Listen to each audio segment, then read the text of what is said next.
Bonjour à toutes et à tous, je vais vous montrer dans cette vidéo comment importer une machine virtuelle dans VirtualBox. Donc vous lancez votre logiciel VirtualBox. Ensuite vous allez ici dans Fichier et puis importer un appareil virtuel. Et puis là, dans Fichier, vous cliquez à droite et puis vous cherchez là où vous avez téléchargé l'image de votre machine virtuelle. Moi, je l'ai téléchargée, elle est dans le dossier téléchargement. Ensuite, là, c'est l'image virtuelle avec l'extension .ova.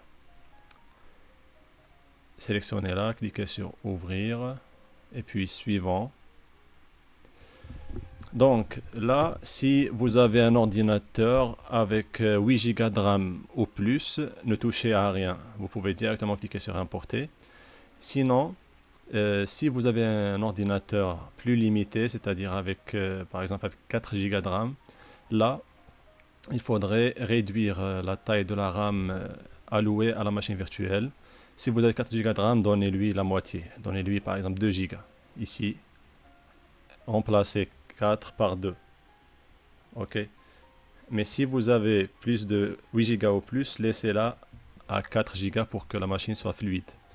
Sinon, pour le reste, si vous installez votre machine dans la partition C, laissez ce chemin tel qu'il est.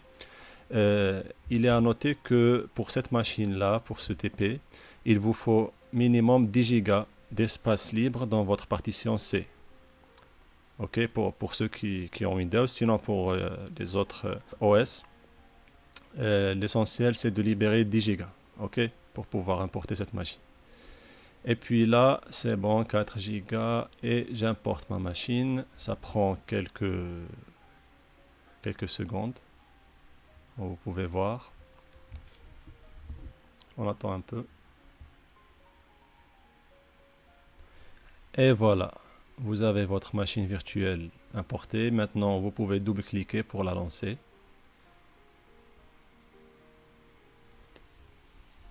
Et puis vous attendez un peu le lancement de la machine.